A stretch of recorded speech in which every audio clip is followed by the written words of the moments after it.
Hi, my name's Luke. I want to be here.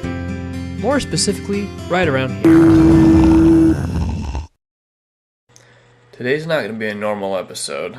Instead, I'm going to do one of probably many review specials, where I'm going to review a game or an anime or a movie or something.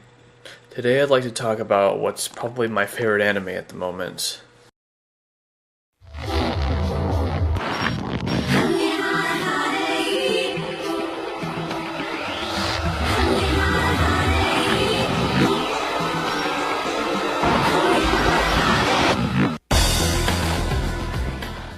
Higurashi no Nakokoro ni is an anime series about a guy who is from a big city and goes to a small town where he's the only guy around his age. Seems like a typical harem show, right? There are about 1 billion of those out there. Well, as he gets to know these girls, though, he starts to notice that things aren't quite right. Weird girls in harem shows are par for the course, but this goes beyond weird. They seem to be very forcefully hiding things from him. He finds out that there have been a chain of murders in the town, one a year, and that the day the murders happened was coming up again. As time goes on, he begins to suspect each one of them of wrongdoing and sees them as a threat to his life. This is where things go to hell.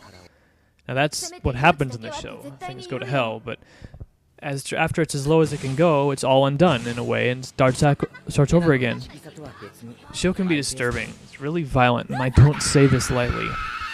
It seems like the show just starts good and goes bad to show off different ways bad things can happen, but all these seemingly independent events are actually all connected, and the point of it is to figure out the puzzle. Higurashi started as a visual novel, which is basically a game without gameplay. These type of games are very popular in Japan, though they haven't really made it outside of Japan. Most of them start their lives off as pornographic games called eroge, or erotic games. In many cases, these games will later be re-released without any pornographic content, but in the case of Higurashi, there was never a pornographic version to begin with. Besides that, it was an amateur game, originally sold only at conventions, and in fact is the top-selling amateur game of all time, getting adapted into professional games for PS2 and DS, as well as adaptations into manga and anime. The genre could be described as part mystery, part slasher, part freaky psycho horror, and part over-the-top cute. Its super violent and cutesy nature draws comparisons to Elfen Lied, though there is a significant difference in the overall tone, since Higurashi is optimistic and hopeful, while Elfen Lied's very pessimistic and despairing overall.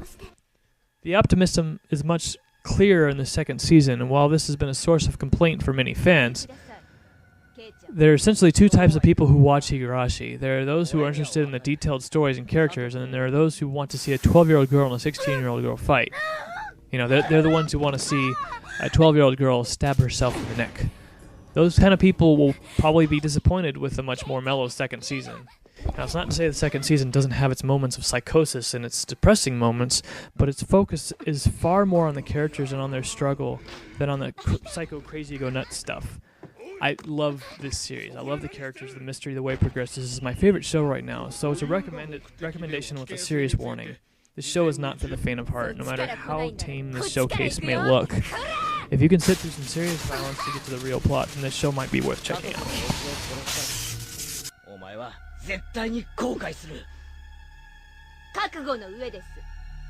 聡子を救えるなら、自分が逮捕されても構いません。それは違うな。お前が本当